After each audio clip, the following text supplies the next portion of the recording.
Մերձավոր արևելքը բախումների շղթայում պատերազմը դուրս է գալիս վերահսկողությունից։ Յուրաքանչյուր ոք, ով հավակնում է առաջնորդ լինել Իրանում, վերջում մահանում է, հայտարարել է ԱՄՆ առաջնորդը։ Մոսկվան առաջարկում է Եվրամիության հիբրիդային արագ արձագանքման խմբի նման աշխատանքային խումբ ուղարկել Հայաստանի Հանրապետություն։ Զախարովան անդրադառնալով Եվրամիության կողմից Հայաստան արագ արձագանքման խումբ ուղարկելուն ասել է, թե սա ակնհայտ մոլդովական սցենար է։ Հայաստանն ու նրա անվտանգության երաշխավոր հրաժարվեցինք իրենից եւ դարձանք պետություն։ 3 ազգային ժողով կառավարություն հարց ու պատասխանի ժամանակ հայտարարել է վարչապետ Նիկոլ Փաշինյանը։ Թեժկրքերի պակաս այսօր չի նկատվել Հայաստանի խորհրդարանում։ Մարտի 1-ից Ռուսաստանում ուժի մեջ մտած նոր սահմանափակումները կարող են ազդել հայ միգրանտների աշխատանքի վրա։ Ինչ փոփոխություններ են դրանք։ Բարև ձեզ, դուք դիտում եք առաջին լրատվականը, ես Իրանուշ Պապյանն եմ, այսօր մարտի 5-ն է, 5 շաբթի։ Ուղիղ եթերում քննարկում ենք անցնող ժամերի ամենակարևոր իրադարձությունները։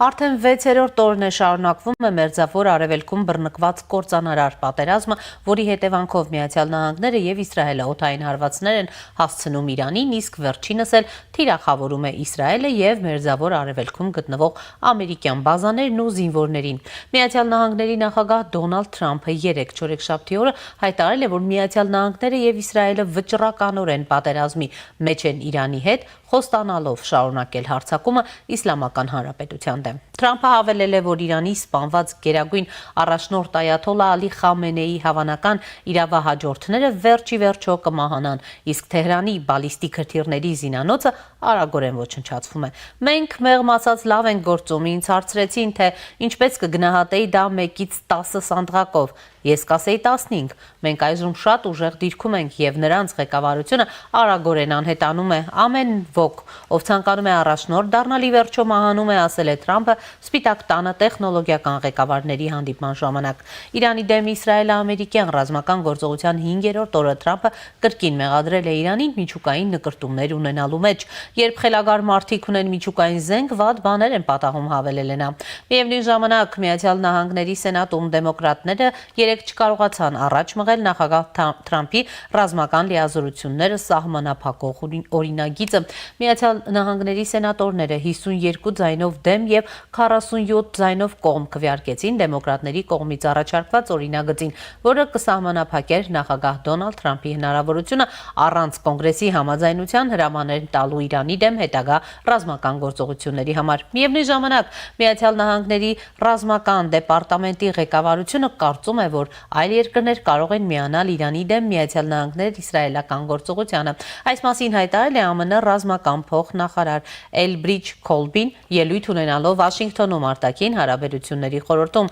Կարծում եմ կա իրական ներուժ էվոլյուցիոն առաջընթացի համար ուղղված որոշակի միավորման դեմ։ Սա արտացոլում է այն լայն կոնսենսուսը, որ Իսլամական Հանրապետությունը ներկայացնում է որպես թունավոր սպառնալիք, նշել է Քոլբին։ Դա միայն սպառնալիք չէ, երկրները պատրաստ են գործողություններ ձեռնարկել դրա դեմ։ Նայեք Պարսից ծոցին։ Այո, իսրայելցիները ներգրավված են, բայց Պարսից ծոցի երկրները նույնպես ներգրավված են, ասել է ԱՄՆ ռազմական փոխնախարարը։ Իրանն իր հերթին ձեռքերը ծալած չի նստում։ 3 ամբողջ օրը Թեհրանը հարվածներ է հասցրել Իսրայելի տարածքին Մերձավոր արևելքում տեղակայված ամերիկյան զինուժի դիրքերին։ Իսլամական հեղափոխության պահապանների կորպուսը հայտնել է, որ Բահրեյնում գտնվող տվյալների կենտրոնը ենթարկվել է անօդաչու թռչող սարքի արձակմանը։ Դա տարածաշրջանում ԱՄՆ ամենամեծ տվյալների կենտրոնն է։ Ավելի վաղ հարձակման է ենթարկվել նաև Արաբական Էմիրություններում գտնվող Ամազոնի 2 տվյալների կենտրոններ։ Բացի այդ, Իրանը սպառնացել է հարվածներ հասցնել Իսրայելի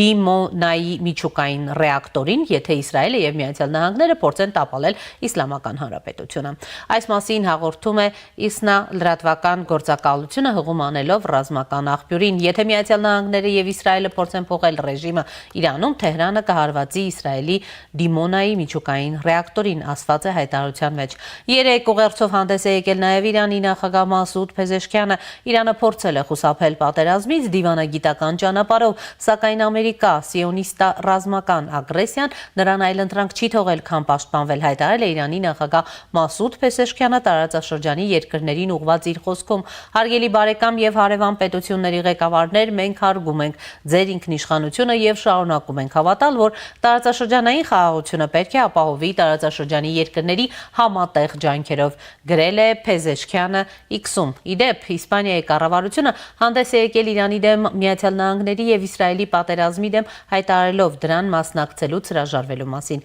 Իսպանիայի պատասխանատու արձագանքը սիոնա-ամերիկյան կոալիցիայի կողմից Իրանի նման երկրների դեմ մարդու իրավունքների կոպիտ խախտումներին ու ռազմական ագրեսիային ցույց է տալիս, որ Արևմուտքում դեռևս գոյություն ունեն էթիկական սկզբունքներ ու արթնացած խիղճ։ Իրանի նախագահ Մասուդ Փեզեշքյանը այս մասին գրել է սոցիալական ցանցերում. «Ես գնահատում եմ իսպանացի պաշտոնյաների դիրքորոշումը», հավելել է նա։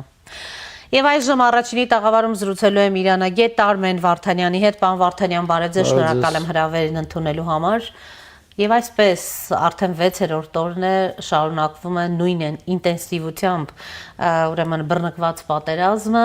Ձեր գնահատմամբ, պարոն Վարդանյան, դեռ որքանային կտևի, հաշվի առնելով հնչող հայտարարություններ, մասնավորապես երեկ Թրամփը խոսում էր 4-5 շաբաթ տևողությամբ գործողությունների մասին, ռազմական գործողությունների մասին, հնարավոր է դրանք էլ ավելի շատ ուրեմն ձգվեն եւ նաեւ հայտարարությունները, որ Այաթոլլա Ալի Խամենեյնով գա փոխարինելու ի վերջո մահանալու է, սա ինչպես է գնահատվում։ Այո, նախնական իրենց պլաններում 4-ից 6 շաբաթ թիվներ հնչեցվում, բայց վերջերս նաեւ Թրամփ հայտարարեց, որ իրադարձությունները, գործողությունները շատ ավելի արագ են զարգանում, քան իրենք կանխատեսում էին, ամեն ինչ շատ լավ է ընթանում եւ հնարավոր է նաեւ ավելի շուտ պատերազմը վերջանա։ Իհարկե պատերազմները միշտ շատ անկանխատեսելի են եւ դժվար է ամբողջությամբ մոդելավորել, միշտ անկանխատեսելիության գործոնը կա, հնարավոր է նաեւ ավելի երկար տևի, որովհետեւ տեսնում ենք, որ հուսահատ Իրանը նաեւ ծայրահեղ քայլերի է դիմում եւ ինչպես դուք նշեցիք ձեր նյութում հնարավոր է նաեւ Իսրայելում գործող միջուկային ռեակտորի խփի, այնպես որ շատ դժվար է կանխատեսել թե Ինչքան կտևի, բայց իմ կարծիքով մոտ 1 ամսի սահմաններում կտևի այս պատերազմը։ Հնարավոր է ներսում լուրջ զարգացումներ, պարոն Վարդանյան, նկատի ունեմ ընդհանուր մինչև քաղաքացիական պատերազմի մասին էր խոսք գնում, այսինքն հնարավոր է Իրանը ներսից, այսպես ճաքեր տա պայթի, ի վերջո գործ ունենք 90 միլիոնանոց բնակչության հետ։ Դե միշտ փորձել են, ԱՄՆ-ը միշտ փորձել է նաև այդ ներսից պայթեցնել Իրանը, բայց չի ստացվել, որովհետև Ես ձեր տաղավարում նախկինում մի քանի անգամ ասել եմ, որ Իրանը շատ ուժեղ ռեպրեսիվ ապարատ ունի, շատ ուժեղ։ Դա իսլամական հեղափոխության պահապանների կորպուսն է, Բասիջ աշխարհազորը եւ այլ ստորաբաժանումներ։ Ընդհանուր առմամբ այսպես շատ մեծ, մի քանի 100,000, ընդհանուր միջև միլիոն անցնող ստորաբաժանումներ կան, եթե այսպես համագումարում նայենք, եւ այդ բոլոր ուժերը հարկ եղած դեպքում օգտագործում են ժողովրդական հուզումները, բախումները, ցնցումները, այսպես ասեմ, ճնշելու համար։ Դրա համար դա է շատ, այսպես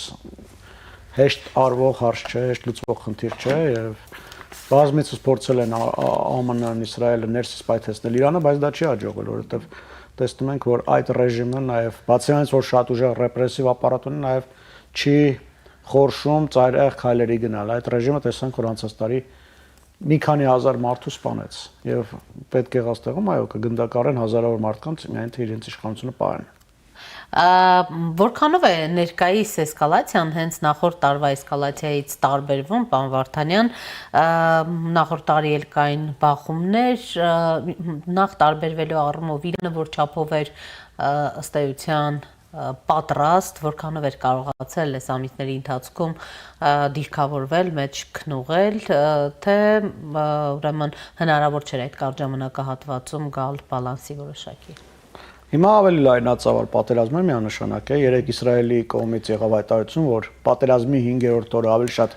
ավիացիոն ռումբ է օգտագործվել, քան նախորդ տարվա 12 օրյա պատերազմի ժամանակ։ Բայց այդ չպետք է մոռանալ, որ նախորդ տարվա պատերազմին ԱՄՆ-ն միայն վերջի օրը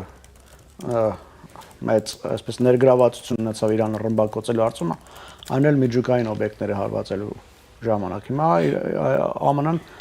լիարժեք պատերազմի մեջ է մտել Իսրայելի հետ ընդդեմ Իրանի եւ տեսնում ենք, որ շատ ավելի ինտենսիվ բնույթ է կրում Իրանի ռմբակոծումը, հրթիռակոծումը,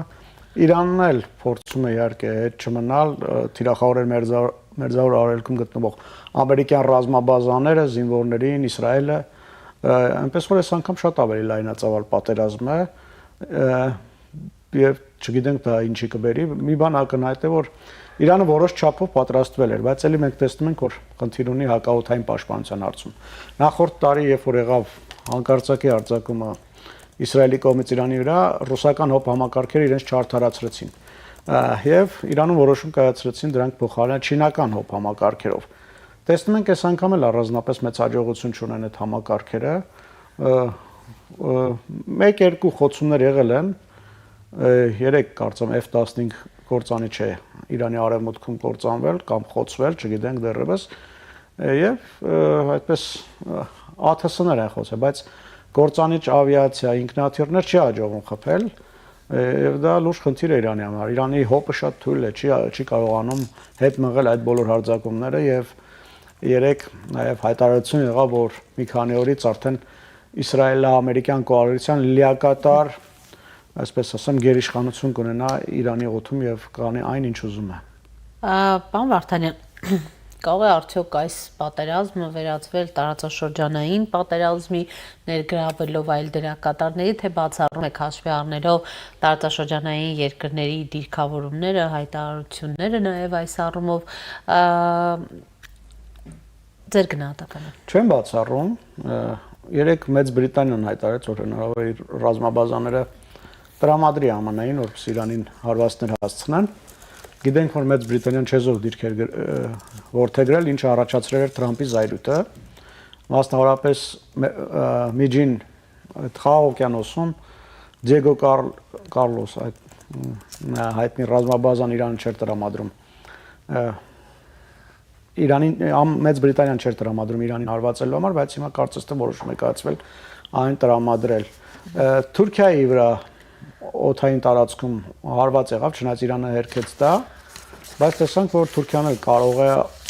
անուղղակիորեն կամ ուղղակիորեն ներգրավել այս պատերազմի մեջ։ Այնպես որ կարող են, այո, կարող են նոր դերակատարներ ներգրավեն, չնայած տեսնում ենք, որ շատերը փորձում են, այսպես ասենք, չեզոք մնալ։ Նույնիսկ Պարսից ծոցի արաբական երկրները, որոնց տարածքները հրթիռակոծվում են Իրանի կողմից, չեն փորձում պատասխան հարված հասցնել, իրենք էլ փորձում են այնպես անել, որ շատ այս կործանարար պատերազմի մեջ չմտնեն։ Պարոն Վարդանյան, Իրանի քրդական խմբերը վերջին օրերին բավականին այսպես տեղեկատվություն տարածվեց, որ փորձում են քննարկումներ անցկացնել Միացյալ Նահանգների հետ Իրանի արևմտյան հատվածում անվտանգության ուժերի դեմ հնարավոր հարձակումներ իրականացնելու վերաբերյալ, առհասարակ որքանով է հավանական այս սցենարի ուրեմն կյանքի կոչումը։ Այո, երեք Reuters այդպիսի տեղեկատվություն էր տվել, որ ԱՄՆ փորձում է քրդերին էլ ներգրավի ընդդեմ Իրանի պատերազմի մեջ, ցամաքային գործողությունների մեջ, շատ կարևոր է սա հաշվի առնել, որովհետև ցամաքային գործողություն դեռևս Իրանի դեմ չի կատարվում եւ փորձում են ներգրավել, ներքաշել քրդերին։ Բայց քրդական հիմնական ուժերը չեզոք դիրք են գրավել։ Մի քանի ստորաբաժանումներ, որոնք փորձում են Իրանի այսպես քրդաբնակ հատվածներում խլրտումներ առաջացնել, նրանք այո, կարող են ներքաշվել։ Իրանը երեք կանխարգելիչ հարվածներ է հասցրել այդ ստորաբաժանումների դիրքերին, բայց հիմնական քրդական զորամիավորումները դա Իրաքյան Քրդստանում գտնվող քրդերն են, Սիրիայի քրդերը եւ նաեւ Թուրքիայի, կարծես թե այս պահին չեզոք դիրքորոշում են գրավում եւ չեն ցանկանում պատերազմի մեջ մնալ։ Չնայած կարող է ինչ-որ մի պահի նրանք էլ ավելի ակտիվանան։ Քրդերի երազանքը գիտենք, որ դա ինքնական սեփական անկախ պետություն ստեղծելն է, որը որ պետք է տարածվի նաև Իրանի որոշ շրջանների վրա, քրդաբնակ շրջանների վրա։ Չեմ բացառում, որ ինչ-որ մի փուլում, եթե Իրանը ավելի թուլանա, քրդերը ավելի ակտիվ ներգրավվածություն ունենան այս պատերազմում եւ նաև զենքը ձեռքներին սկսեն Իրանի դեմ պատերազմել։ Այս տարբերակը իհարկե չպետք է բացառել, բայց հիմա այս պահին այսպես մի քանի ստորաբաժանումներ, մի քանի այսպես ցեղեր են, ցեղախմբեր փորձում են Իրանի դեմ պատերազմել, իսկ հիմնական քրդական խմբավորումները դեռևս չեզոք են։ Ուզում եմ անդրադառնանք նաև Թուրքիայի դիրքորոշմանը, պարոն Վարդանյան, մենք տեսնում ենք հայտարարություններ կամ չգիտեմ, հիբրիդային գրոհներ, որ այ տեսեք Իրանի զինված ուժերը հարվածներ, հրթիռներ են արձակել Թուրքիայի ուղղությամբ, Իրանը պարբերաբար հերքում է, հիմա էլ քիչ առաջ էլ, հա, նույն հերքող հայտարարությամբ է հանդես եկել, Իրանի զինված ուժերը հայտարարել են, որ Թուրքիայի ուղղությամբ որևէ հրթիռ չեն արձակել, Իրանի զինված ուժերը հարգում են բարեկամ Թուրքիայի ինքնիշխանությունը եւ կտրականապես հերքում են այդ երկրի տարածքի ուղղությամբ որևէ հրթիռի արձակումը գլխավոր շտաբն է Իրանի զինված ուժերի հայտարարություն տարածել փորձում են այսպես հիբրիդային գրոհներով որոշակի առումով սրել Իրան-Թուրքիա հարաբերությունները այ նպատակը ինչն է խորքում եւ արդյոք կան այդ հրթիռները Չէ, իմ կարծիքով այստեղ Իրանը փորձել է Հունաստանում գտնվող ամերիկյան ռազմաբազաներին հարվածել եւ դա բնականաբար պետք է անցներ Թուրքիայի օդային տարածքով, բայց ՆԱՏՕ-ի ուշադրությունում դարձնում ՆԱՏՕ-ի հոբ համակարգը խփել է այդ բալիստիկ հրթիռ, ոչ թե Թուրքիան։ Սա մեկ եւ երկրորդ Թուրքիան շատ կարեւոր երկիր է Իրանի համար եւ Իրանին պետք չէ Թուրքիայի մեջ Թուրքիայի հետ պատերազմի բռնկվել։ Տեսանք, որ Մերձավոր Արևելքում շատ ամերիկյան ռազմաբազաներ թիրախավորվեցին իրանական բանակի կողմից, բայց ամերիկյան Ինջիրլիկի ռազմաբազան, որը որ գտնվում է Թուրքիայում, չթիրախավորվեց։ Թուրքիան իր հերթին իր տարածքից թույլ չի տալիս Իրանին հարվածներ հասցնեն, եւ այս առումով Թուրքիայի եւ Իրանի միջև այսպես ասեմ դաշնակցություն կա։ Իրենք ընդհանուր շահեր ունեն։ Թուրքիան չի ուզում, որ Իրանը մասնատվի հայտնի պատճառներով, որովհետեւ ինչպես արդեն ասացի, կա քրդական գործոնը, որը որ դոմինոյի էֆեկտով նաեւ կազդի Թուրքիայի վրա եւ ամեն կերպ աջակցում է Իրանին, գոնե քաղաքական հայտարարությունների մակարդակով աջակցում է։ Չի ներգրավում պատերազմի մեջ Թուրքիան եւ այլն եւ այլն։ Իրանին էլ պետք է որ Թուրքիա մնա չեզոք եւ դա նրանց հաջողում է։ Այնպես որ այս փուլում թուրք-իրանական, Թուրքիա-Իրան պատերազմ կամ ինչ որ ռազմական գործողություններ տեսանելի չեն, հնարավոր է փորձեն Թուրքիային ներքաշեն, բայց Թուրքիայի կառավարությունը հակված չէ գնալ այդ քայլին։ Պարոն Վարդանյան, ինչպես կարող է առհասարակ այս պատերազմը փոխել ուժերի բալանսը Մերձավոր Արևելքում։ Դա կնայած որ Իրանը ավելի թույլ է դուրս գալու այս պատերազմից, որովհետև զգալի ռազմական կորուստներ ունի, ըստ որոշ տեղեկությունների եւ հայտարարությունների Իրանը այլևս որևէ ռազմական նավ չունի։ Պարսից ծոցում բոլորը խոցվել եւ խորտակվել են։ Նաեւ բազմաթիվ ռազմական օբյեկտներ թիրախավորվել, ոչնչացվել են ԱՄՆ եւ Իսրայելի կողմից։ Իրանը շատ ծանր ճգնաժամ է ապրում եւ ես կարծում եմ այս պատերազմից հետո տնտեսական առումով ավելի լուրջ խնդիրների է բախվելու եւ այլն եւ այլն։ Ակնհայտ է, որ ԱՄՆ-ի եւ Իսրայելի գերակայությունը Մերձավոր Արևելքում ավելի ուժեղանալու, իսկ Իրանինը ավելի կթուլանա։ Տեսեք, ուրեմն մենք տեսնում ենք այսպես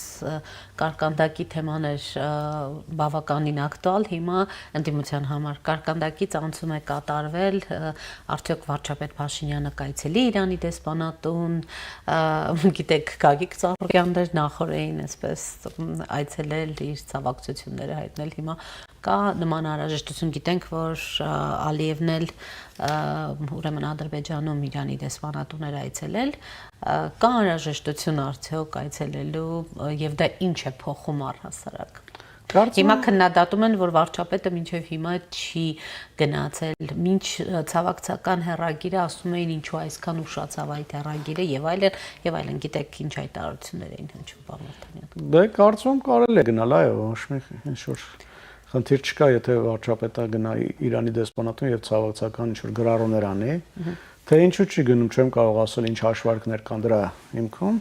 բայց այո, տեսանք, որ Ալիև գնաց այդ քայլին, հնարավոր է, որ Նիկոլ Փաշինյանի դեպքում էլ պետք է գնալ։ Չգիտեմ, ամեն դեպքում ակնհայտ է, որ ինչ-ինչ հաշվարկների է գնացել կառավարությունը, բայց չգիտեմ դրա տակ ինչ է թաքնված այդ հաշվարկների։ Պարոն Վարդանյան եւ Սենատի նախաձեռնած բանաձև ըստ էության Այո, Սենատը փորձում է սահմանափակել Թրամփի լիազորությունները։ Ստացվեց, չի ստացվում ըստ էության բավարար։ Հնարավոր նաեւ այլ քայլի գնա իմպիչմենտի փորձեն գնա, որովհետեւ ամերիկյան սահմանադրությամբ նախագահ առանց Սենատի չպետք է պատերազմի մեջ մտնի, պատերազմ հայտարարի այլ երկրի։ Փաստացիորեն Դոնալդ Թրամփը մտել է պատերազմական գործողությունների մեջ, իհարկե պատերազմ չի հայտարարել, բայց փաստացի տեսնում ենք ռազմական գործողություններ, պատերազմ է։ Հիմա այս առումով կարծում եմ սենատ կբերվի նաև Թրամփին իմպիչմենտի ենթարկելու օրինագիծը, բայց դա այժմ հաջողության չի հասնի, որովհետև գիտենք, որ երկու զույգ պալատներում էլ հանրապետականներն են մեծամասնություն, բայց ամեն դեպքում ամերիկյան հասարակության մեջ էլ լուրջ ճնշումներ կան Թրամփի վրա, նաև այսպես իշխանության մեջ ընդդիմությունը դեմոկրատները Կամալա Հարիսն է շատ սուրճ քննադատության ենթարկել Թրամփին, էլ չեմ ասում այլ նահանգապետերի, սենատորների մասին դեմոկրատ, որոշ հանրապետական падգամավորների սենատորների սրտով էլ չի այս պատերազմը, բայց ընդհանուր առմամբ դեռևս Թրամփի դիրքերը ուժեղ են, չնայած էլ եմ ասում նաև ամերիկյան հանրության մեջ լուրջ ճնշում կա, որովհետև տեսնում ենք, որ զինվորներ են զոհվում, ամերիկացի զինվորներ են արդեն սպանվել, որոշ տեղեկությունների համաձայն նույնիսկ մի քանի 100։ Ամերիկյան կառավարությունը իհարկե ավելի փոքր թիվ է նշում, տասնյակների մասին են նշում, բայց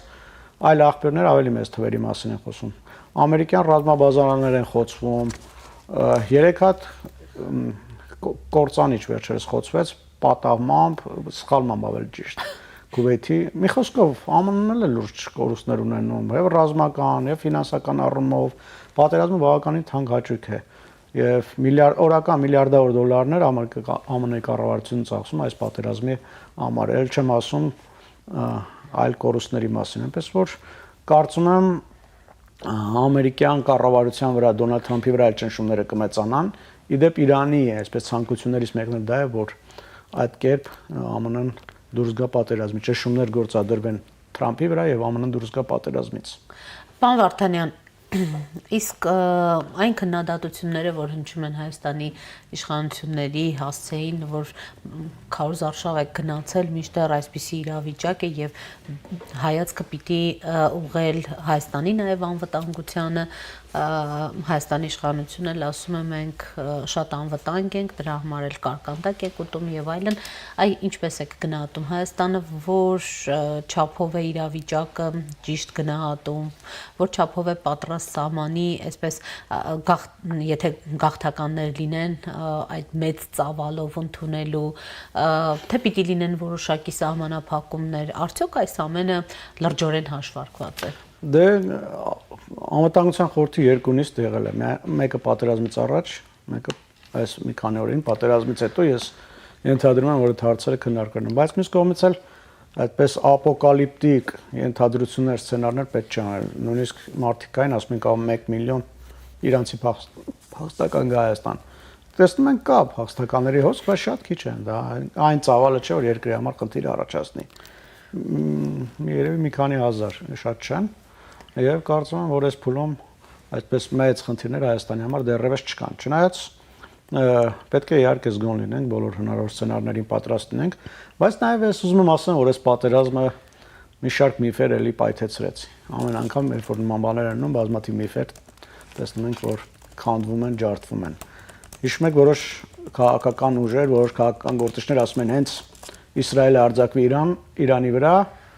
Ադրբեջանը օգտվելու առիթից եւ հարձակվելու Հայաստանի վրա։ Տեսնում ենք, որ չկա այդ բանը, այդ սցենարը չի աշխատում։ Եվ ես սրա մասին էլի բազմից խոսել եմ, որ այս պահին Ադրբեջանին զսպող գործոնը մեր տարածաշրջանում հարավային Կովկասում դա ԱՄՆ-ն է, ոչ թե Իրանը, ինչքան որ որոշ գործիչներ, որոշ վերլուծական շրջանակներ այդ մասին ասում էին։ Այնպես որ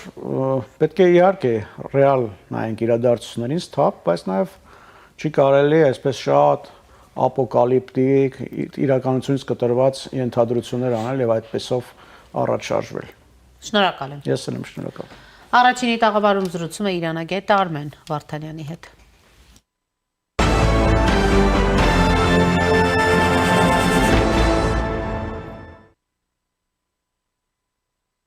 Ռուսաստանի Դաշնության արտաքին գործերի նախարարության պաշտոնական ներկայացուցիչ Մարիա Զախարովան ամեն շաբաթյա ճեպազրույցում արձագանքել է Հայաստանում Եվրամիության կողմից ընտրություններին ընդառաջ հիբրիդային արագ արձագանքման խմբի տեղակայմանը։ Ըստ նրա, Հայաստան արագ արձագանքման խումբ ուղարկելը ակնհայտ մոլդովական սցենար է, այլ երկրների փորձը ցույց է տալիս, որ Եվրամիության փորձագետների ներգրավվածությունը նախընտրական փուլում դժվար թե ամրապնդի Հայաստանի ինքնիշխանությունը։ А мы на самом деле прекрасно видели их в деле защиты демократии, ну это любимое. Неудобные информационные ресурсы и контент попросту блокировали вот эти самые специалисты. Причем делать это в том числе без предоставления каких-либо юридических обоснований. Демократия страдала, вы даже себе не представляете как, но никто на это не обращал внимания. В итоге, видимо, для обеспечения свободы нужного Брюсселю слова, вот такого отобранного слова, проверенного, инфополе оказалось вычищено практически от всего, связанного с Россией. Несмотря на то, что это была информация востребована гражданами суверенной страны, но вот им в этом отказали специалисты, десант, или как это, группа быстрого реагирования. Активное, как показывает опыт других стран, глубокое вовлечение экспертов из Европейского Союза в предвыборный период, а также в контексте возможного проведения конституционного референдума, едва ли укрепит подлинный суверенитет Армении. Скорее, все будет наоборот. Мы, конечно, и зафиксировали комментарии Министерства юстиции Армении, в котором отмечается, что работа приглашенных специалистов из Европейского Союза не будет направлена против России. С учетом этого, в случае соответствующего приглашения армянской стороны, подтверждаем готовность оперативно проработать отправку в республику аналогичной по задачам группы по двусторонней линии. Также напоминаем, что всеми необходимыми компетенциями по выборным процедурам обладает СНГ, международная организация, членом которой, в отличие от Европейского Союза, Армения является. У Еревана всегда есть возможность обратиться в исполнительный комитет Содружества. Я уверена, им не откажут. Մարիա Զախարովան մեկնաբանելով Ազատություն ռադիոկայանի հայկական ծառայության արտահոսքը համաձայն, որի խորհրդարանական ընտրությունների նախաշեմին Երևանը հիբրիդային սպառնալիքներին դիմակայելու օպերատիվ արձագանքման խումբ է խնդրել Բրյուսելից, նշել է շատ հետաքրքիր ձևով նրանց տրամադրության տակ է հայտնվել Հայաստանի արտաքին գործերի նախարարի նամակը, թե ինչպես է այն հայտնվել նրանց մոտ անհասկանալի է, բայց հնարավոր է, որ հենց սա էլ առաջին հիբրիդային հարձակումներից մեկն է, գուցե նրանք ինչ-որ բան են կոտրել, գուցե գողացել են այդ նամակը, ասել է Զախարովան, պատրաստ ենք երկիր ուղարկել նման առաջադրանքներով խումբ հայտնել է նա։ Իրեպ Զախարովան երախտիկի խոսք է հղել Հայաստանի, Ադրբեջանի, Թուրքմենստանի իշխանություններին, Ռուսաստանի արտաքին գործերի նախարարությունը ձեռնարկում է բոլոր անհրաժեշտ ջանքերը Իրանից Ռուսաստանի Դաշնության քաղաքացիներին տարհանելու համար, ասել է նա։ Наши дипломаты находятся в теснейшем контакте с компетентными ведомствами стран пребывания в целях скорейшего вывоза российских граждан. Общаюсь с нашими дипломатами регулярно и могу сказать, что слышу от них только самые высокие слова и самые искренние слова признательности, и характеризуют они свои контакты и результативность этих контактов с дипломатами и представителями соответствующих органов власти Азербайджана, Армении, Туркменистана самым превосходным образом. Поэтому действительно знаете, вот нам всем хочется коллективно, мне кажется, или даже не хочется, а можно коллективно всем сказать. Ну можем же, вот как важно, чтобы этот опыт такого оперативного взаимодействия потом, так сказать, употреблялся бы и в других ситуациях. Իդեպ փետրվարի 27-ին վարչապետ Նիկոլ Փաշինյանը անվտանգության խորհրդի նիստ էր հրավիրել, որի օրակարգում էր նաև հիբրիդային սպառնալիքներին հակազդումը։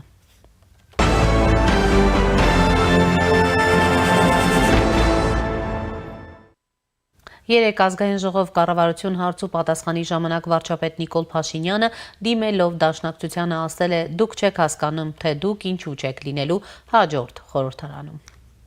Դուք չեք հասկանում, թե ինչու չեք լինելու մյուս խորհրդարանում։ Դուք չեք հասկանում, դուք ամեն օրվա հետ ավելի չեք լինելու մյուս խորհրդարանում։ Հələ այն մի մասը գոնե այդքան խելք ունի, չի մասնակցում։ Հիմի ձեր կեսի չափով մի հատ ուրիշ խմբակցություն ալնելու, մեկ էլ ընդեղ բանով։ Երրորդ ուժն է, ինչպես ասում են բանով, դավեսկայով մի հատ է երրորդ ուժը ալնելու, որ դուք չեք լինելու։ Դա գիտեք ինչից է։ Ձեր հարցից է։ Որտեղ դուք չեք հասկանում։ Դուք այսօր ամեն ինչ ընկալում եք նենց, ոնց որ 3 տարի առաջ, 5 տարի առաջ, 10 տարի առաջ, 15 տարի առաջ, եւ էտա։ Այո, եւ մենք այսօր ունենք խաղաղություն։ Եվ մենք ունենք այսօր խաղաղություն, եւ մենք հասկացել ենք մի բան, որ եթե մենք մեր խաղաղության երաշխավորը չլնենք, մենք ոչ մեկ երաշխավորը չի լինի, որովհետեւ մեր խաղաղությունը մենակ մեզ է պետք։ Մենակ մեզ է պետք։ Ուրիշ ոչ մեկի մեր խաղաղությունը առնվազն ավելի շատ պետք չի։ Արձագանք։ Ավելի լավ է որոշ բաներ չհասկանալ, քան ձեր նման հասկանալով ստել։ Ապա Փաշինյանը նշել է, որ Հայաստանը մի քանի տարի առաջ ուներ անվտանգության երաշխավոր։ Հայաստանը հրաժարվեց այդ անվտանգության երաշխավորից եւ դարձավ պետություն։ Որովհետև այդ անվտանգության երաշխավորության ողջ շրջանում մենք չենք եղել պետություն, մեր վրա խաբարել չի եղել, որ մենք պետություն չենք։ Եվ եթե գիտեք ինչ, փոփոխվող աշխարհում նա ով չի փոխվում,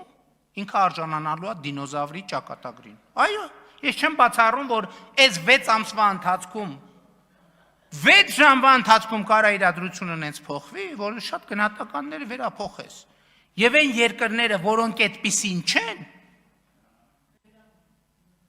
իրանք հայտնվում են բաստուրմայի կարգավիճակում, որոնց մանր կտրտում են։ Այո, մենք ինստիտուցիոնը գալիս են կարդում զեկույցը, նենց կարդում է, ոնց որ ինքն այդ զեկույցը գրել։ Ոնց մի րոպե ոչ մեկի մոտ հարց չի, ամբողջ կառավարությունը 3 ժամ նստած ստեղ 3 ժամն ով է այս ընթացքում այս երկրի անվտանգությունը ապահովում։ Բայց երկրի վարչապետը կդգա միտեղ, քանի ժամ արդեն 2 ժամ սենց արած կնստի, հա։ Բայց ինչ ենք եկել նստել։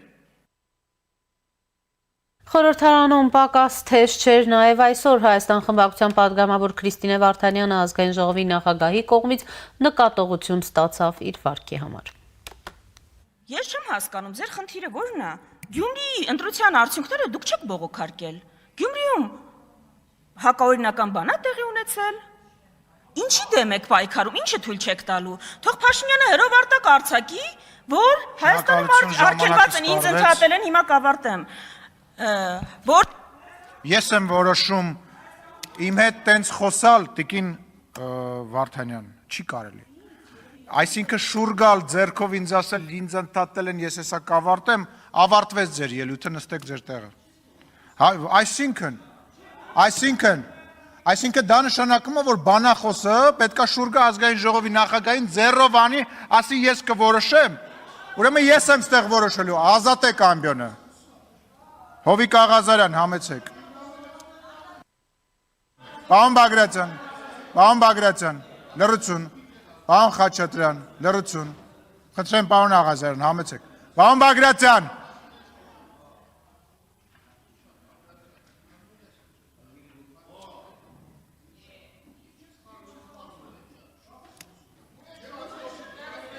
Պարոն Աղազարյան, մի րոպե։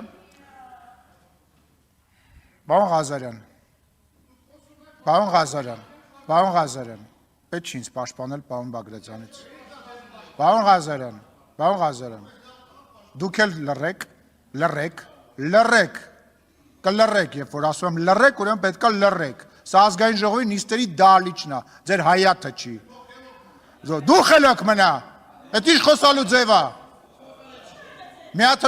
վերջացրեք այս սկանդալներ սարքելը։ Պարոն Ղազարյան, մի հատ լռեք դուք։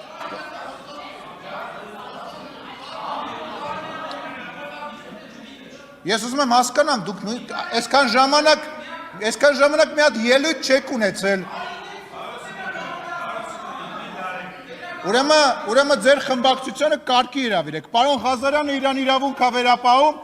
դահլիճ չմտած ընդեղ աստիճանավանդակից հրահանգներ է տալիս։ Մյուս պատգամավորը ինձ ասում է ես կորոշեմ, երբ եմ խոսալու, կարգի հրավիրեք ձեր խմբակցությունը, թե չէ ես կարգի կհրավիրեմ։ Ուրեմն կարգի հրավիրեք ձեր, ասում եմ, չհամարձակվեք, մտնել ազգային ժողովի նիստերի դահլիճ, ընդե աստիճանավանդակից կարգ ու կանոն թելադրեք։ Ուրեմն ես կրկնում եմ, դա ձեզ չի վերաբերվում, ես նիստերը վարում եմ նենց, ոնց որ գտնում եմ ճիշտ, այսինքն ինչ նշանակում, դուք պետք է որոշեք, թող խառնվեն, թե չխառնվեն։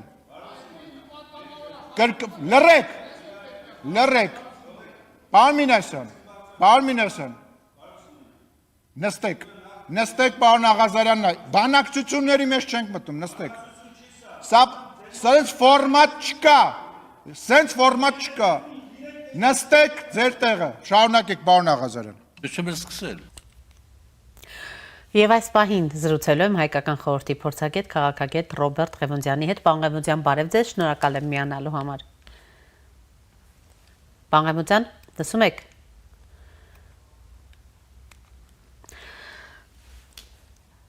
Պարոն Ղևոնդյան, լսում եք։ Փորձում ենք կապը վերականգնել, հիշեցնեմ, զրուցելու եմ հայկական խորհրդի փորձագետ Ռոբերտ Ղևոնդյանի հետ, այսօր եւ 3 խորհրդարանում կրքերը բավականին թեժ էին եւ նաեւ անդրադառնալու ենք Ռուսաստանի արտաքին գործերի նախարարության պաշտոնական ներկայացուցչի Մարիա Զախարովայի նախորդին արած հույժ կարևոր հայտարարություններին։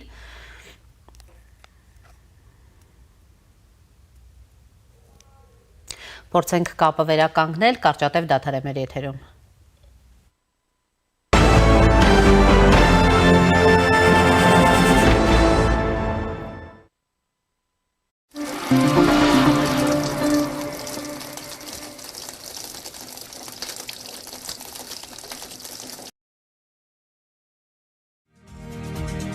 Գեղեցկություն ներշնչված սիրով, սեր, որը դառնում է հոգատարություն։ Սիրո տոներից մինչև մարտի 8-ը իդեալ համակարգում ստացեք լրացուցիչ 8% զեղչ սալիկների ամբողջ տեսականու համար։ Իդեալ համակարգ, սիրով և հոգատարությամբ դեպի կատարելություն։ Ծխատար ընդամենը 1 դրամ, չորանոցն ընդամենը 1 դրամ, հոսանքի կարգավորիչը ընդամենը 1 դրամ։ Մինչև մարտի 8-ը իդեալ համակարգի ցանկացած խանութ սրահից ձեռք բերեք ամբողջական ջերուսման համակարգ և ստացեք ծխատարը, չորանոցը և հոսանքի կարգավորիչն ընդամենը 1 դրամով։ Ապառիկը տեղում 12 ամիս առանց որևէ տոկոսի։ Մանրամասները idealsystem.am։ Իդեալ համակարգ դեպի կատարելություն։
Շարունակում ենք աշխատանքը, կապը վերականգնվել է եւ այս պահին զրուցելու եմ հայկական խորհրդի փորձագետ քաղաքագետ Ռոբերտ Ղևոնդյանի հետ։ Պարոն Ղևոնդյան, բարև ձեզ, շնորհակալ եմ միանալու համար։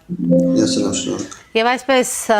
պարոն Ղևոնդյան, անդրադառնանք Ռուսաստանի Դաշնության արտաքին գործերի նախարարության պաշտոնական ներկայացուցչի երեկ արված հայտարարությանը ամեն շաբաթյա ճեպազրույցում նա արձագանքել է Հայաստանում Եվրամիության կողմից ընտրություններին ընդառաջ հիբրիդային արագ արձագանքման խմբի տեղակայումը եւ նա նշել է, որ սա ակնհայտ մոլդովական սցենար իրականացնելու նպատակ ունի եւ նաեւ առաջարկում է իրենց կողմից այդպիսի մի խումբ տեղակայման ուղարկել, ինչպես եք գնահատում այս հայտարարությունը եւ որքանով հայկական կողմի համար կարող են ընդունելի լինել, այսպես ասած, ռուսական կողմի առաջարկները։ Հիբրիդային պատերազմը երբեք չի լինում միակողմանի, հիբրիդային պատերազմում կան կողմեր, նվազագույնը երկու կողմ, որոնք մեկը մյուսին հարվածներ են հասցնում եւ այն ինչ տեղի է ունեցել Մոլդովայում դասական հիբրիդային, արդեն դասական դարձած հիբրիդային պատերազմի տարրեր է պարունակում, որի ինչ որ մի ուղղությունը հիմա եկել է Հայաստան փաստացի եւ այն, որ Եվրամիությունը հայտարարում է Հայաստանին օգնություն տրամադրելու մասին, այն որ հայտարարում է, որ Հայաստանում փորձ է արվելու Ռուսաստանի կողմից մոլդովական սցենարը կրկնել, հենց ցույց է տալիս, որ Եվրամիությունը փորձում է պաշտպանվել կամ հենց ինքը հարձակում գործել հիբրիդային տրամաբանության մեջ, Ռուսաստանն էլ իր հերթին պաշտպանում է կամ հենց ինքն է հարձակում գործում նույն տրամաբանության մեջ, նաև Եվրամիության մոտեցումների, Եվրամիության նկատմամբ, ինչի թիրախը այժմ դարձել է Հայաստանը, քանի որ Հայաստանում այս պահին նախընտրական ժամանակաշրջան է։ Ռուսական, այսպես ասած, կողմի առաջարկը որքանով կարող է ընդունելի լինել հայկական կողմի համար։ Իրենց կողմից էլ տեղակայման։ Ընդունելի լինել որևէ դեպքում չի կարող, քանի որ փաստացի Հայաստանը խնդրել է Եվրամիությանը օգնություն ցուցաբերել պաշտպանվելու հենց ռուսական հիբրիդային հարձակումներից, ինչը նշանակում է, որ եթե համարժեք ռուսական խումբ կա Հայաստան, ապա այդ դեպքում ինչու է Հայաստանը Եվրամիությանը խնդրում պաշտպանվելու համար ինչ-որ բան անել, ինչ-որ կերպ օգնություն ցուցաբերել։ Ռուսական կողմը ընդհանրապես սրանով փորձում է ցույց տալ, թե այն ինչ Լավրովը ասաց, վերջերս կայացած հանդիպման ժամանակ Հայաստանի ազգային ժողովի նախագահի հետ, թե իրենք չեն հասկանում ինչ է նշանակում հիբրիդային պատերազմ, չեն հասկանում, թե ինչ վտանգ կարող է լինել իրենցից Հայաստանի Հանրապետությանը, թող հանգիստ լինեն, մենք հասկանում ենք եւ մենք գործում ենք չեզոքացնելու այդ վտանգը։ Պարոն Ղևոնդյան, Զախարովան մեկնաբանել էր նաև Ազատություն ռադիոկայանի հայկական ծառայության կողմից այդ արտահոսք, համաձայն որի խորհրդարանական ընտրությունների նախաշեմին արտաքին գործերի նախարարությունը դիմել է Եվրամիությանը եւ այլն, թե ինչպես է դա հայտնվել նրանց մոտ, Զախարովան ասում է անհասկանալի է, բայց հնարավոր է, որ հենց սա էլ առաջին հիբրիդային հարձակումներից մեկն է։ Գուցե նրանք ինչ-որ բան են կոտրել, գուցե գողացել են այդ նամակը։ Այս արձագանքը ինչպես եք գնահատում, փաստորեն հիբրիդային գրոհների հետ կապված բոլորովին այլ ուղղություն է տանում, այլ ուղղությամբ է սլաքներն ուղղում։ Տեսեք, ինչպես աշխարհում մոդայիկ է ժողովրդավարությունը եւ բոլորը փորձում են երևալ ժողովրդավար, անկախ նրանից նրանք ավտորիտար պետություն են, թե ժողովրդավարության ինչ-որ աստիճանի վրա են, բոլորը հայտարարում են, թե մեզ մոտ ժողովրդավարություն է։ Օրինակ Ռուսաստանում ես հիշում եմ ընտրությունից մեկից հետո նախկին նախագահ Մեդվեդևը այդպես ուրախությամբ հայտարարում էր, թե տեսեք ժողովրդավարությունը աշխատում է եւ այլն, բնականաբար որևէ աղաղակ չունեին այդ ընտրությունները ժողովրդավարության հետ։ Նույն կերպ հիբրիդային գործընթացները, հիբրիդային պատերազմները բոլորը փորձում են գցել մյուսի կերպանը։ Այսինքն բոլոր պետությունները անում են այն, ինչ անում են, հետո ցանկանում են ցույց տալ, որ այդտեղ ինչ բացասական բան կա, այդ բացասական բանը արվել է հակառակ կողմի կողմից կամ սպասվում է, որ արվելու է հակառակ կողմի կողմից։ Այստեղ իհարկե որևէ մեկը չի կարող մրցակցել Ռուսաստանի հետ, որովհետև տեսեք, կա որոշակի տրամաբանություն։ Եթե դու ինչ-որ բան ես անում, ամենալավը կարող ես պատկերացնել, թե ինչ կարող է անել հակառակորդը այդ նույն գործողությունների կամ այդ նույն արդյունքին հասնելու համար։ Ռուսաստանը հիբրիդային գրոհներով աչքի է ընկնում արդեն մի քանի երկրում, հիշենք Ռումինիա, Մոլդովա, Չեխիայի նկատմամբ հիբրիդային գործընթացներ փորձեցին իրականացնել, չեն խոսում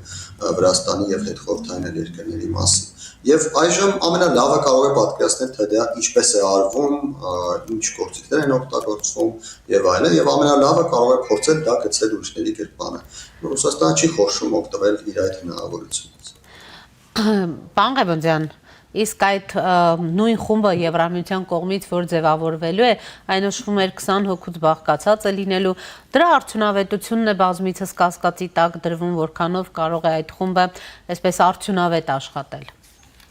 Ես ճիշտ ասած չգիտեմ նրանց ունակությունները, այսինքն դեռ չգիտենք թե ովքեր են լինելու առաջին հերթին, բայց հաշվի առնելով, որ արդեն կա որոշակի փորձ, ես նշեցի, որ տարբեր երկրներում արդեն այդ հիբրիդային գրոհներին դիմակայելու փորձառություն կա, կոնկրետ Մոլդովայում, Ռումինիայում, Չեխիայում, որոնք ես նշեցի, այլ երկրներում եւս, եւ հավանաբար լինելու են մարդիկ, ովքեր ներգրաված են եղել այդ դիմադրունակության ձևավորման գործընթացներում եւ այդ մարդիկ կարողանան իրենց փորձը հաղորդել նաեւ Հայաստանի Հանրապետությանը, հուսանք, որ Հայաստանը այդ փորձը լավագույնս կօգտագործի մեզ պաշտպանելու համար։ Պարոն Ղևոնդյան, գալով 3 խորհրդարանում տեղի ունեցած հարցուպատասխանին, գնահատականներին եւ նաեւ անվտանգության երաշխավորի վերաբերյալ Նիկոլ Փաշինյանի գնահատականները ուրեմն տալիս են արդյոք այդ բոլոր հարցերի պատասխանները, մասնավորապես որ Հայաստանը հենց հրաժարվեց այդ անվտանգության երաշխավորից, դարձավ պետություն։ Ես մի փոքր չեմ համաձայնի Նիկոլ Փաշինյանի ձևակերպման հետ, առայն որ հենց հրաժարվելը դարձավ պատճառ, որ Հայաստանը կարողանա ամրապնդել իր պետականությունը, իրականում բազմաթիվ գործոններ են այստեղ դեր խաղացել, բայց մյուս կողմից, եթե կախվածությունը, տեսեք, չնորմավորված պատկերացում կա անվտանգության երաշխավորի նկատմամբ։ Կան մարդիկ, այդ թվում նաև քաղաքական դերակատարում ունեցող ազդեցիկ ուժերի ներկայացուցիչներ, ովքեր կարծում են, թե անվտանգության երաշխավոր նշանակում է, որ զորքը պետք է գա այստեղ եւ ով ուզում է մեզ վրա հարձակվի, այդ զորքը պետք է կրակի նրանց ուղղությամբ եւ պաշտպանի մեզ։ Անվտանգության երաշխավորի ինստիտուտը դա չէ։ Անվտանգության երաշխավորի ինստիտուտը բազմաթիվ եւ խորքային բազմամակարդակ գործընթացներ է ենթադրում երկու տարբեր պետությունների միջև, որոնք կարող են բերել վասալային կախվածության, կարող են չբերել վասալային կախվածության, կախված նրանից թե ինչպիսին է այդ հարաբերությունների բնույթը եւ ինչպես են վերաբերվում ավելի թույլ, ավելի քիչ ռեսուրս ունեցող պետության ղեկավարները մյուս պետությանը։ Մեկ դեպք, երբ վասալային կախվածության բերել դա հենց մեր դեպքն է, Հայաստանի Հանրապետությունը վասալային կախվածության մեջ է ընկել Ռուսաստանից, եւ մեկ դեպք, երբ վասալային կախվածություն չի հանգեցրել, չի ձևավորվել, դա Իսրայելի օրինակն է, Իսրայելի անվտանգության երաշխավորը Միացյալ Նահանգներն է, բայց վասալային կախվածություն չի ձևավորվել, ավելին Հայաստանում կան մարդիկ, ովքեր կարծում են, թե Իսրայելն է կառավարում Միացյալ Նահանգները։ Իհարկե ես հակված չեմ նրանց հետ համաձայնել։ Բայց ընդհանուր առմամբ վասալային կախվածությունը այո չի ձևավորվել։ Այսինքն խոսել այն մասին, որ անվտանգության երաշխավորի ինստիտուտը թույլ չի տալի, որպեսզի պետությունը զարգանա, ես դրա հետ համաձայն չեմ։ Անվտանգության երաշխավորի ինստիտուտը կարող է լինել եւ այն կարող է որոշակի առումով օգտագործվել այն պահին, երբ շատ անհրաժեշտ է, բայց չի նշանակում գնալ դառնալ այդ անվտանգությունը երաշխավորի վասալը, ինչը արել էին մեր նախկին իշխանությունները։ Մյուս կողմից, երբ անվտանգության երաշխավորի ինստիտուտից մենք հրաժարվեցինք եւ սկսեցինք դիվերսիֆիկացնել մեր քաղաքականությունը, բազմաթիվ այլ գործոնների համախումբ, այո, մեզ օգնության հասավ եւ Հայաստանի պետականությունը սկսեց ամրապնդվել։ Ընդ որում ես չեմ համաձայնի նաև ձևակերպման ձևի հետ, առայն որ մենք դարձանք պետություն։ Մենք դեռ չենք դարձել պետություն գլոբալ առումով, մենք դեռևս գտնվում ենք պետություն դառնալու ճանապարհին, երբ Հայաստանի Հանրապետությունը կկարողանա ունենալ ամբողջապես ինքնուրույն արտաքին քաղաքականություն վարելու, գործընկերների հետ սեփական շահերը պաշտպանելու, սուբյեկտանությունը ամրապնդելու հնարավորություններ, նոր այդ պահին կարելի է ասել, որ վերջ մենք գործընթացը, այս մեկ գործընթացը ավարտեցինք, դարձանք պետություն, հիմա էլ ընթանում ենք այդ պետության զարգացման ճանապարհով։ Պարոն Ղևոնդյան, տեսեք, որքան էլ 3 պաշտպանության նախարարը պարզաբանում տվեց Արման Թաթոյանի հայտարարություններին, նշելով, որ սուտ է այդպիսի տեղեկատվություն չի եղել, այդպիսի բան առհասարակ չկա Հայաստանի սահմանների մասով նախորդ տարի Ադրբեջանի առաջ խաղացման, հարց է առաջանում, ինչ նպատակ է հետապնդում Թաթոյանը այսպես ակնհայտ սուտ տարածելով։ Սա նույնպես այդ հիբրիդային գրոհների մի մաս կարող եք դիտարկել։ Այո, իհարկե դա հիբրիդային գրոհների մաս է, ընդհանուր առմամբ պետք է հասկանալ մեկ բան, որ այն ինչ անում են մարդիկ, այդ թվում եւ Հայաստանի Հանրապետություն եւ դրսից հիբրիդային գրոհների տրամաբանության մեջ, դա ունի մեկ գլխավոր նպատակ, գլոբալ նպատակ, իհարկե բազմաթիվ այլ նպատակներ եւս կան, բայց մեկ գլոբալ նպատակ ունի, գլոբալ նպատակը Հայաստանի Հանրապետության ներսում քաոտիկ վախի մթնոլորտի ձևավորումն է, քաոտիկ իրավիճակ է վախի մթնոլորտի ձևավորում։ Ինչու՞, որովհետեւ ինչքան ավելի մեծ է վախը, ինչքան ավելի շատ են անորոշությունները, այնքան ավելի հեշտ է մարդկանց մանիպուլացնել, մարդկանց բերել այն դաշտ, որտեղ դու ցանկանում ես, որտեղ կա հակասություն, որտեղ կա զայրույթ, որտեղ էմոցիոնալ բռնկումներ կան եւ այդ բոլորը օգտագործել սեփական շահերի համար։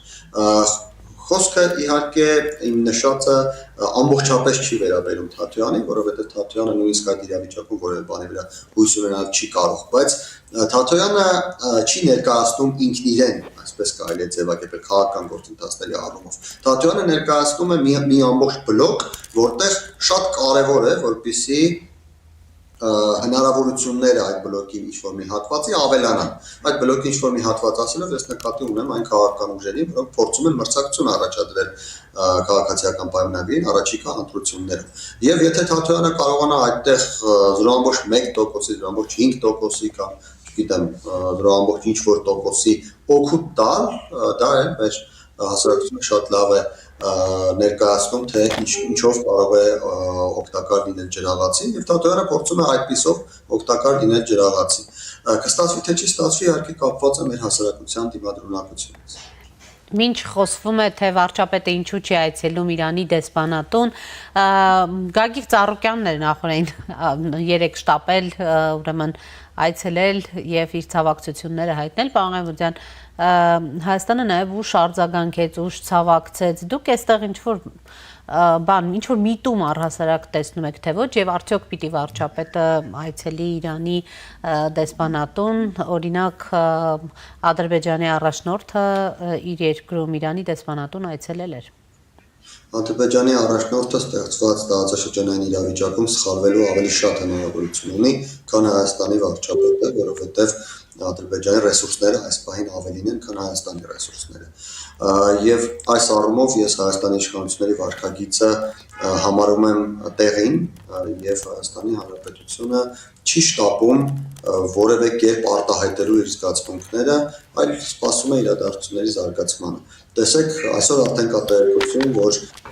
Ռուսաստանը, որը Իրանում ատոմային կայաններ կառուցում, դադարեցրել է կառուցումը եւ տարհանում է իր մասնակիցներին, իր աշխատակիցներին։ Ինչի համար, որովհետեւ Ռուսաստանում տեսնում են, որ զարգացումները ընթանում են այնպես, որ հնարավոր է այդ ատոմակայանի կառուցումը այլևս իմաստ չունենա մի կողմից, մյուս կողմից այդ ատոմակայանի կառուցման գործընթացի մասնակիցները Իրանում կարող են վտանգավոր լինել, եթե Իրանում օրինակ իշխանություն փոխվի։ Այսինքն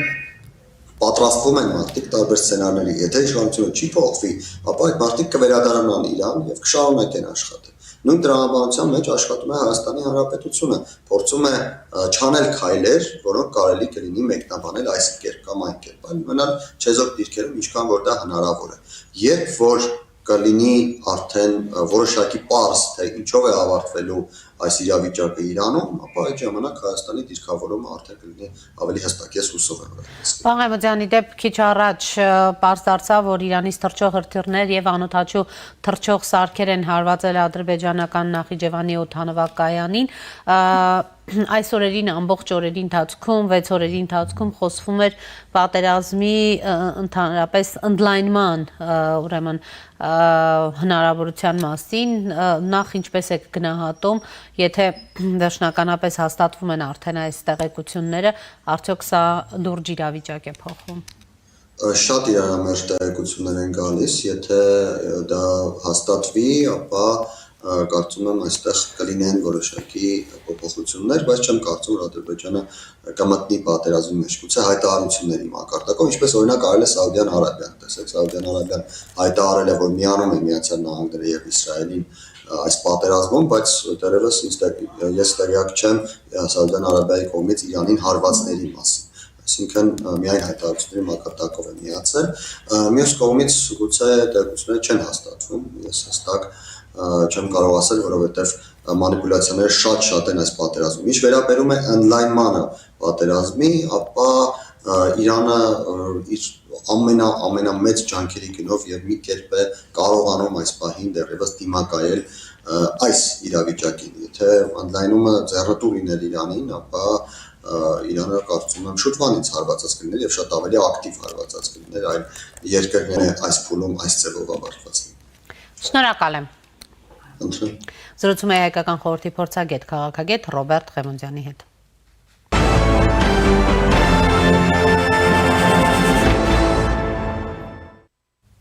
Մարտի 1-ից Ռուսաստանում ուժի մեջ մտած նոր սահմանափակումները կարող են ազդել հայ միգրանտների աշխատանքի վրա։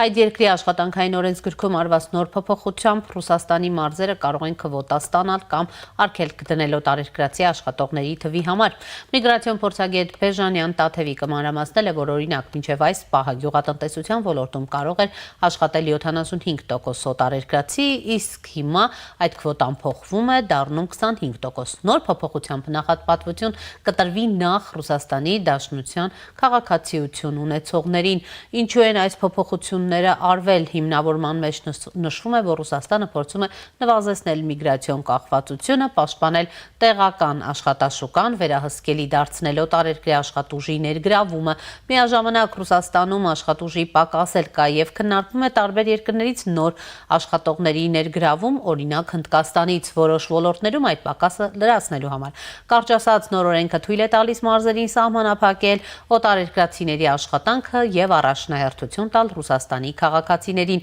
ինչը կարող է դժվարացնել աշխատանքի հնարավորությունները հայ միգրանտների համար։ Ռուսական լրատվամիջոցները գրում են, մինչ այս գործատուները հաճախ էին անորոշ վիճակում հայտնվում, մի կողմից տարածաշրջանային սահմանափակումները չկատարելու համար կարող էին տուգանվել կամ նույնիսկ ժամանակավորապես դադարեցնել գործունեությունը, մյուս կողմից օտարերկրյա աշխատակցին ազատելը կարող էր դատարանում ճանաչվել անօրինական, քանի որ նման հիմք աշխատանքային օրենսգրքում չկար։ Ըստ ռուսական լրատվամիջոցների այս նոր փոփոխության նպատակն է հստակեցնել իրավական դաշտը եւ ապահովել, որ գործատուները կարողանան օրինական կերպով իրականացնել իրենց տարածաշրջանի պահանջները, որ հետագայում խուսափեն դատական խնդիրներից։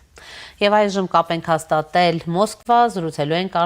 հայ-ռուսական փաստաբանների ասոցիացիայի նախագահ, պատվավոր փաստաբան Ռուբեն Կիրակոսյանի հետ։ Պարոն Կիրակոսյան, բարև ձեզ, շնորհակալ եմ միանալու համար։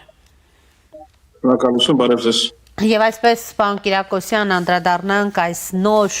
փոփոխություններին, ինչ է սա ենթադրում եւ որ չափով է այն լրջագույն խնդիրներ առաջացնելու հայ միգրանտների համար։ Մարտի 1-ից Ռուսաստանում մարտի 1-ից Ռուսաստանում ուժի մեջ մտած նույն նոր սահմանափակումները կարող են օրինակ ազդել հայ միգրանտների աշխատանքի վրա։ Այս ներկայացրի թե մարզերի դեպքում դա որքան կազմում, որ չափով են հայ միգրանտները մարզերում, ուրեմն Ռուսաստանի տարբեր մարզերում եւ քաղաքներում աշխատանք փորձում գտնել եւ ինչ բարդություններ են առաջացնում այս նոր փոփոխությունները, արդեն իսկ կան այսպես որոշակի ահազանգեր, թե ոչ, համեցեք։ Ճիշտ ասած, շնորհակալություն համար, որ ասենք կան ահազանգեր, դա չափազանցություն կլինի, քանի որ այս իրավիճակը արդեն այդպես էր, դե ֆակտո այդպես էր, հիմա ուղղակի դե յուրե դա ձևակերպվում է այն ինչ արդեն ողի վրա այսպես ասած արդեն կայացած էր, այդպես որ չեմ կարծում ինչ-որ մասսայական ճգնաժամ կառաջացնի, մենք բազմից անգամ ձեզ հետ զրուցել ենք նրա մասին, որ Ռուսաստանը շարժում է այն ուղղությամբ միգրացիոն ոլորտում, որ երևակայել ինչ-որ մի օր կգա, երբ որ արդեն կլինեն հաղթեական հրավերքներ աշխատանքի արտասանության օտարերկրացի քաղաքացիներին իրենց պետություններից հրավերելու, որպեսզի չլինի քաոտիկ անհսկելի մասսայական այսպես սահմանահատում, որ դա լինի ավելի կարգավորված։ Ասեմ, որ օրինակ անցյալ տարվա համեմատ այս տարի 10%-ով նվազել է այստեղ օտարերկրացի քաղաքացիների քանակը, այս տարի նկատվում է 5,700,000 հոգի մարդ, անցյալ տարի 6 միլիոնից ավել էր։ Դա խոցանացի, որ կանոնները ավելի խստացվել են, ավելի կարգավորված է իրավիճակը, գալիս են նրանք, ովքեր հասկանում են ինչ են գալիս եւ իբրև զբաղվելու այստեղ։ Ինչ վերաբերում է այդ մարտինեկին, ուրեմն միքը որոշ այստեղ գործում էր արդեն այդ կվոտայի համակարգը, դա նոր բան չէ իրականում, դա արդեն տարիներ շարունակ կա այստեղ։ Ուղղակի նա գործում էր վիզայական պետություններից եկողների համար։ Նրանք պետք է կվոտա ստանալ հիմնարկությունը, հետո նոր տարածաշրջանային կվոտաների համաձայն պետք է հիմնարկությունը հայտ տար տեղական իշխանություններին, ստանալ այդ կվոտաներից ինչ-որ մի լիմիտ, լիմիտի սահմաններում հրավիրել աշխատավորի օտարության քաղաքացու։ Հիմա լիմիտը արդեն դառնում է օրինականացված, արդեն Եվրոպայի բոլոր տեսնենք ոնց կլինի, որտեղ մինչև օրս օրինակ Հայաստանի, Ղրղստանի, Ղազախստանի, Բելոռուսի վրա դա չէ տարածվում։ Հիմա տեսնենք դա ոնց կաշխատի եւ հետո դրանից հետո արդեն կարելի է ինչ-որ եզրակացություններ անել։ Բայց այն, որ հայ միգրանտների վրա սա ազդեցություն կունենա, դա ըստ էության փաստ է, պարոն Կիրակոսյան։ Դե բոլորի վրա դա ազդեցություն կունենա, ոչ թե մենակ հայ միգրանտների, դե մերոնք մեր հայրենակիցները համոզված եմ ավելի չեմ ասում չկունություն, բայց նրանք ավելի լավ պատկերացնում են այստեղ իրավիճակը, քանի որ տրադիցիոն արդեն տարիներ շարունակ դրկողային ժամանակներից այդ աշխատանքային հոսքը կա Հայաստանի դեպքում, այնպես որ կարծում որ սա պետք է որ ինչ-որ դուրս չգնահատам չառաջացնի։ Ուրիշ բան որ կլինեն արգելքներ տարբեր ոլորտներում, օրինակ հիմա արդեն կան արգելքներ, ինչ ոլորտներում չեն կարող աշխատել օտարպետական քաղաքացիները, օրինակ դա առևտրի ոլորտն է, այսպես ասած որոնքն փողոցային առևտրի, ոչ թե կապիտալ շինությունների մեջ, այլ փողոցային առևտրում չեն կարող աշխատել օտարպետական քաղաքացիներ, չեն կարող աշխատել որպես հաշվապահներ, գլխավոր հաշվապահներ հիմնարկությունների, դրա համար պետք է ունենալ բարձրագույն կրթություն տնտեսական չեն կարող աշխատել ավիացիայում, չեն կարող աշխատել նավատորմում։ Դա այնպեսի բնակարարներ են, որտեղ առանձևեցել շատ չեն ասել մեր հայրենակիցներից կային, բայց հիմա դա պետք է հաշվառել, որ կլինեն տնտեսական ոլորտների մեջ ինչ-որ սահմանափակումներ, ազգային անվտանգության ոլորտում չեն կարող աշխատել, սահմանամերձ ոլորտներում, տարածքներում, այնպես որ դա կլինի սահմանափակումների ուղղությունը։ Իրականում, պարոն Կիրակոսյան, վերջին տարիներին ինտենսիվ այս միգրացիոն քաղաքականության խստացումը փոփոխությունները ինչ նպատակ են հետապնդում։ Դուք նշեցիք ընդհանուր միգրանտների թվի 10%-ի ուրեմն կրճատում, հենց այդ նպատակն է հետապնդում, որովհետև այլ ոլորտներում աշխատաշուկայում ուրեմն խնդիր կա եւ Ռուսաստանը օրինակ Հնդկաստանից է փորձում միգրանտներ բերել, ինչ է կատարվում։ Կան նվազեցումը կապված է նորից կապված է նրա հետ, որ քչանում են այդ քանակը, որոնք տարբեր խախտումների օրենք երևակայ, դրանց մասին է խոսքը գնում։ Դա տոկոց չեն կարող դա էական ինչ-որ թիվ է, բայց կան ոլորտների մեջ այդ կլասը ստրուկտուրացում, որ ոլորտում ինչ մասնագետներ են սպասվելու։ Դա է նշանակում այդ նվազելու ցուցանիշը, որ օրինակ աշխատանքային մշակումների ու մշակման ոլորտում օրինակ 76,000 լիմիտ պետք է լինի, բարձր տեխնոլոգիաների ոլորտում մոտ 20,000-ի ինչ-որ սպասելիք մասնագետների կան, մասնագետների ոլորտների տնտեսական տարբեր ուղղությունների լիմիտներ։ Այսքան պետք է մի տարածաշրջանը իր կարիքները հայտեր տա ֆեդերալ դաշնային կառավարությանը, որ այդ կվոտաները պետք է ձևակերպի եւ ամեն տարի տարվա վերջին պետք է հիմնարկությունները դիմեն տեղական իշխանությունից, տեղական իշխանությունները դրա հիման վրա դիմեն դաշնային կառավարությանը, որ ընդհանուր ռուսական այդ կվոտաները տարվա բարձր լինեն։ Եվ դրանց դերներով արդեն եկողները իմանան, որ նա գալիս է ոչ թե որպես Էլդորադո ոչի առանց հասկանալու ինչով է զբաղվելու, որ նա էլ չունենա խնդիրներ տեղում աշխատատուի հետ, նա էլ ավելի հստակ իմանա որ է գալիս եւ իր աշխատանքի։ Դա է նշանակում։ Մի խոսքով, պարոն Կիրակոսյան, վերջին շրջանում, այնուամենայնիվ վերջին 1-2 տարիների ընթացքում այդ օղակը միգրանտների շուրջ ավելի է սեղմվում եւ դուք, ինչպես մեր նախորդ զրույցներում բազմիցս ասել եք, կոչ եք անում հայրենիքում ապրել, աշխատել։ Այո, դա իմ անձնական որպես հայրենակիցի ցանկությունն է, ոչ եմ անում, եթե հնարավորություն կա մնալ հայրենիքում եւ այս տարի շատ պատասխանատու տարի է վերջին աշխում մեր հայրենիքի համար, լավ է մնալ Հայաստանում եւ այս տարի այդ քվեարկելու պրոցեսին մասնակցելու դա ավելի կարեւոր է հիմա։ Это сколько чем оно много. И живем в Русաստане, այստեղ շատ ակտիվ է կյանքը եւ տարբեր միջոցառումներ են կատարվում, վերջերս օրինակ դա մշակույթի ոլորտի միջիրավաբանություն չի, բայց կուզենայի հայրենակիցները իմանային ուղղակի։ Այստեղ մեծ սիանալի, մեծ փառահեղմի համերգ կայացավ, Վահրամ Բաբաջանյանի հիմնադրամն էր կազմակերպել, անվան հիմնադրամը, որտեղ հնչեցին հին խորհրդային ժամանակով հայ բոլոր կոմպոզիտորների հավաքված մի համերգ կայացավ երկու մեր ուզելիքները եւ հայրենիքները միասին։ Դա գեղեցիկ համերգ է, բարահեղ։ Վերջերս նշեցինք այստեղ Գոհար Վարդանյանի հանրահայտ լրտես հերթախուզ Գեորգ Վարդանյանի տիկնոջ հարյուրամյակն էր, պետյանալի երեկո կայացավ, եկանք շատ մեծ քանակությամբ պետական այրեր եւ մուզիկալուկ ծառայություններ եւ շատ մեծ եւ բնամասին իշխողություններ են արտահայտում, ինչքան են այստեղ արվում եւ պաշտում այդ Գևորգ եւ Գոհար Վարդանյաններին։ Երեք մենք գնացինք պատկական տեսփանատուն հայկական կառույցների 10-15 հոգի ղեկավարներով եւ հարգանքի տուկ պատուցեցինք եւ մեր տաղտություն արտահայտեցինք դժբախտությունների, որ հիմա Պարսկաստանում կատարվում են երեխաների հետ։ Մեզ շատ հարգելի ընդունեցին այնտեղ, բացառիկ կերպով ներկայացրեցին, չնայած հիմա այնտեղ ժամանակ է ներս մտնելու հնարավորությունները։ Աշխատում ենք իհարկե կարողանում ենք մեր լումաններ դնել այստեղից հայրենիքի համար եւ ազգամիության հարաբերությունների ոլորտում եւս, որ մեզ ճիշտ ընկալեն։ Շնորհակալ եմ, պարոն Կիրակոսյան։ Կապ ենք հաստատել Մոսկվա, զրուցում էինք Ամբրոս ռուսական փաստաբանների ասոցիացիայի նախագահ Ռուբեն Կիրակոսյանի հետ։ Այս ժամի համար այսքանն էինք նախատեսել։ Հետևեք մեր թողարկումներին, կհանդիպենք։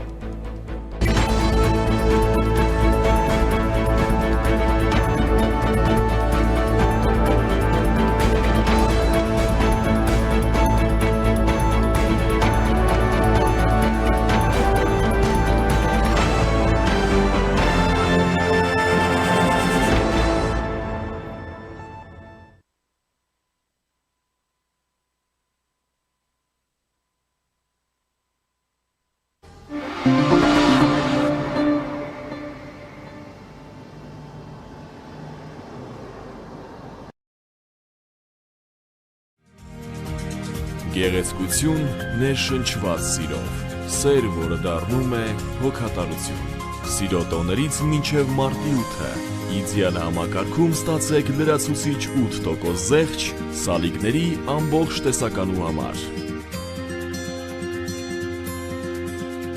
Իդեալ համակարգ, սիրով և հոգատարությամբ դեպի կատարելություն։ Ծխատար ընդամենը 1 դրամ, չորանոցն ընդամենը 1 դրամ, հոսանքի կարգավորիչը ընդամենը 1 դրամ, մինչև մարտի 8-ը իդեալ համակարգի ցանկացած խանութ սրահից ձեռք բերեք ամբողջական ջերուսման համակարգ և ստացեք ծխատարը, չորանոցը և հոսանքի կարգավորիչն ընդամենը 1 դրամով։ Ապառիկը տեղում 12 ամիս առանց որևէ տոկոսի, մանրամասները idealsystem.am։ Իդեալ համակարգ, դեպի կատարելություն։